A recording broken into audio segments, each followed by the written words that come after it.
Hello everyone, welcome back to my channel. कैसे हो आप सभी लोग? आई होप कि आप सब बहुत ही अच्छे होंगे। आज भी मैं आपके लिए लेकर आई हूँ बहुत ही useful kitchen tips and hacks, जो कि आपके घर और किचन के कामों को करने में बहुत ही ज़्यादा मददगार होंगे। और सबसे अच्छी बात है, खूब सारी बचत कर पाओगे, खुद के लिए टाइम निकल पाओगे। तो चलिए आज का वीडियो शुरू करते हैं। तो देखिए फ्रेंड्स, आज की पहली टिप कितना ज़्यादा काम आने वाला है। तो इसके लिए हाफ चम्मच के करीबन हल्दी पाउडर एक कटोरी में हमने निकाल लिए हैं, और इसके साथ मिक्स करने के लिए हमें चाहिए सरसों का तेल। चाहे तो आप ऑलिव ऑयल भी ले सकते हो। और सरसों का तेल हमें उतना ही क्वांटिटी में लेना है जितना में कि हल्दी पाउडर अच्छे से मिक्स हो जाए। अब इन दोनों चीज़ों को हमें अच्छे से मिक्स करके तैयार कर लेना है। अब देखिए होता क्या है, हम जैसे हाउस वाइफ घर गृहस्थी के सभी काम करते हैं, जैसे कि बर्तन धोना, कपड़ा धोना, खाना बनाना, तो इससे हमारे हाथ जो ना हमेशा वो गीला ही रहता है। इसलिए कई लोगों को इन्फेक्शन हो जाता है, या फिर बारिश के दिनों में ना ये समस्या सबसे ज़्यादा दिखती है, क्योंकि नल में से गंदा पानी आता है। तो इस तरह से देखिए उंगलियों के बीच बीच में बहुत ज़्यादा ईचिंग होना, रेडनेस आ जाना, तो इस तरह का समस्या होने लगता है। तो उस टाइम ना आप ये जो सॉल्यूशन हमने तैयार किए हैं इसे आप लगाएंगे। लेकिन आपको लगाना कैसे है, तो इसे लगाने से पहले आप हाथों को अच्छे से क्लीन कर लीजिएगा और अच्छे से ड्राई कर लीजिएगा। और इसे दोपहर के टाइम आपको लगाना है, और लगाने के बाद ना इसे कम से कम 2 से 3 घंटे के लिए आपको रखना है।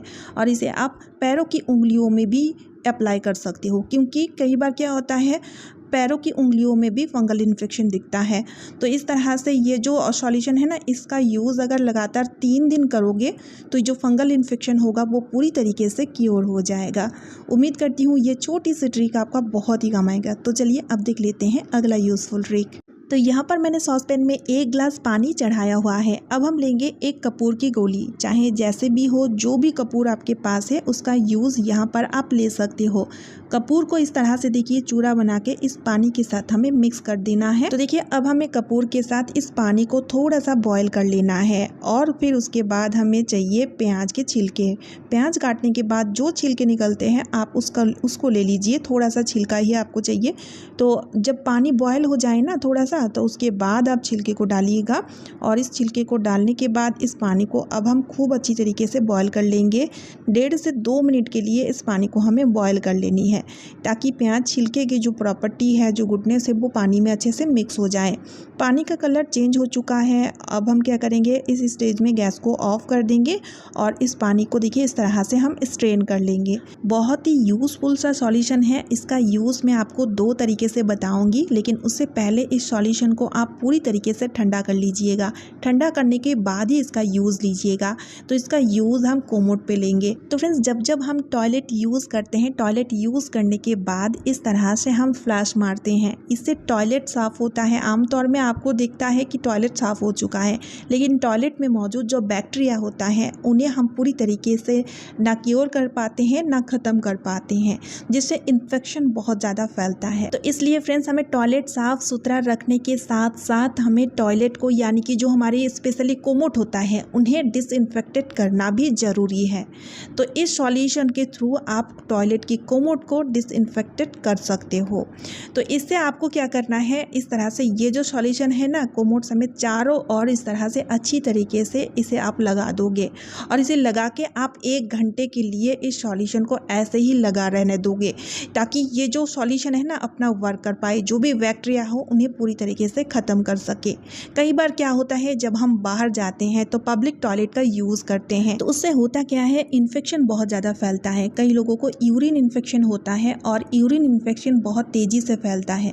तो जब भी आप घर से बाहर जाएं और आपको पब्लिक टॉयलेट यूज़ करनी हो, तो आप एक काम कीजिएगा, एक छोटी सी स्प्रे बोतल में इस सॉल्यूशन को आप हमेशा कैरी कीजिएगा। और पब्लिक टॉयलेट यूज़ करने से पहले कोमोड में अच्छे से इसे स्प्रे करने के बाद ही आप टॉयलेट यूज़ कीजिएगा, जिससे कि कोमोड पूरी तरीके से डिसइंफेक्टेड हो जाएगा। और आपको यही प्रोसेस घर पर भी करना है, यानी कि घर पर जो कोमोड है उस पर भी आपको हफ्ते में 2 से 3 बार कीजिएगा, तब भी चलेगा, जिससे कि आपकी कोमोड पूरी तरीके से डिसइंफेक्टेड रहेगा। उम्मीद करती हूँ ये छोटी सी ट्रिक आपका बहुत काम आएगा। तो चलिए अब देख लेते हैं अगला ट्रिक। तो फ्रेंड्स, बाकी सब्जियों के मुकाबले आलू का यूज़ हम सबसे ज़्यादा करते हैं, तो इसलिए मार्केट से इकट्ठी काफ़ी सारी आलू हम खरीद के रखते हैं। लेकिन होता क्या है, इतनी ज़्यादा गर्मी है, और इस गर्मियों मौसम में आलू बहुत ज़्यादा सड़ता है। एक आलू अगर टोकरी का सड़ता है ना तो बाकी आलू भी सड़ने लगता है। तो इस आलूओं को सड़ने से बचाने के लिए एक छोटा सा ट्रिक, तो यहाँ पर हमें लेना है न्यूज़पेपर। और अब हम क्या करेंगे, न्यूज़पेपर का छोटा छोटा टुकड़ा कट कर लेंगे और छोटा छोटा टुकड़ा कट करने के बाद आलू वाली टोकरी में इस न्यूज़पेपर को अगर आप डाले रखोगे तो आलू बिल्कुल भी नहीं सड़ेंगे। तो अगर आपके पास बहुत ही ज़्यादा आलू है, यानी कि अगर आप एक साथ में काफ़ी इकट्ठी आलू खरीद के रख लेते हो, तो आप क्या कीजिएगा, तो न्यूज़पेपर का लेयर बिछाइएगा, उसके बाद आलू का लेयर। तो इस तरह से अगर आप आलूओं को रखोगे ना तो आलू बिल्कुल भी नहीं सड़ेंगे, काफ़ी लंबे टाइम तक फ्रेश बने रहेंगे। उम्मीद करती हूँ ये छोटी सी ट्रिक भी आपका बहुत ही काम आएगा, तो वीडियो को शेयर ज़रूर कर दीजिएगा। तो चलिए अब देख लेते हैं अगला यूज़फुल ट्रिक।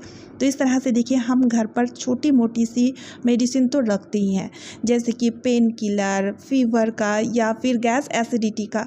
लेकिन होता क्या है, सभी मेडिसिन को जब हम इस तरह से एक साथ में किसी भी एक डिब्बी में, एक बॉक्स में रखते हैं, तो सारी जो मेडिसिन होती है ना एक ही साथ में इस तरह से रखी हुई होती है, जिस कारण वापस में मेडिसिन का स्मेल मिक्स हो जाता है। या फिर जब हम मेडिसिन बॉक्स को खोलते हैं तो अजीब सा मेडिसिन का स्मेल भी आता है, जो कि बहुत ही ख़राब लगता है। तो इससे बचने के लिए एक छोटा सा ट्रिक, आपको लेना है नमक, सादा वाला नमक आप लीजिएगा और थोड़ा सा नमक इस तरह से मेडिसिन वाले बॉक्स में आप डाले रखेंगे, यानी कि नमक का छिड़काव कर दीजिएगा। इससे क्या होगा, मेडिसिन की स्मेल बिल्कुल भी आपस में मिक्स भी नहीं होगा और जब आप मेडिसिन की बॉक्स खोलेंगे तो बिल्कुल भी मेडिसिन की स्मेल नहीं आएगी। उम्मीद करती हूँ छोटी सी ट्रिक आपका बहुत काम आएगा। तो चलिए अब देख लेते हैं अगला ट्रिक। तो यहाँ पर देखिए, प्रेशर कुकर का जो रबर होता है, अक्सर क्या होता है ये लूज होता है या फिर कहीं से जब ये क्रैक हो जाता है तो इसका यूज़ हम बिल्कुल भी नहीं लेते हैं और हम सभी लोग इसे फेंक दिया करते हैं या फिर बच्चों को दे देते हैं खेलने के लिए। लेकिन इसे हम बिना फेंके एज ए ऑर्गेनाइजर इसका यूज़ हम लेंगे। तो यहाँ पर देखिए, मेरे पास है काफ़ी सारी क्लोथ पिन, यानी कि कपड़े सुखाने वाला क्लिप, और इसे यूज़ करने के बाद इसे रखने का सही जगह नहीं मिलता है, कहीं पर भी रख देते हैं, अक्सर ये गुम ही हो जाता है। तो देखिए, अब हमें क्या करना है, ये जो रबर है ना इसके अंदर इस तरह से जितने भी क्लोथ क्लिप होंगे ना उन्हें हम फंसा के रखेंगे, यानी कि इस तरह से लगा के रखेंगे।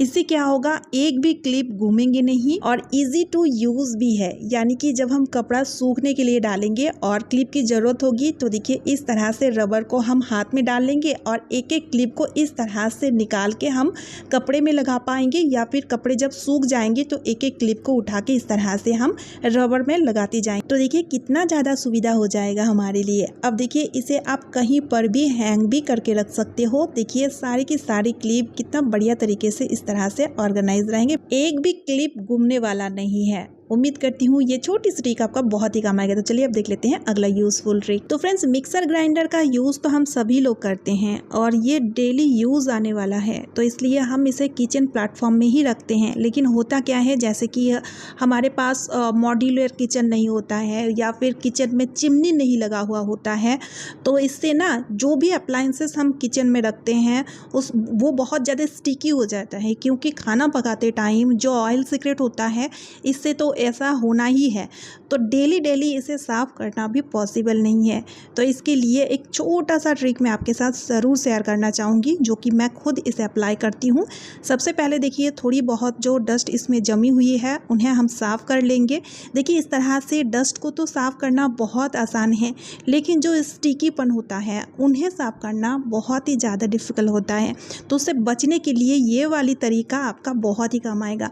तो लेना है यहाँ पर देखिए इस तरह का पॉलीथीन, यानी कि कैरी बैग, जो कि सबके घर पे बहुत ही इजीली अवेलेबल होता है। अब हम क्या करेंगे, इस पॉलीथीन से इसे कवर करेंगे, लेकिन उससे पहले ग्राइंडर की वायर को इस तरह से समेटेंगे और उसके बाद रबर बैंड से इस तरह से टाई कर लेंगे, ताकि इसे हम कम जगह पे अच्छे से समेट के रख पाएँ।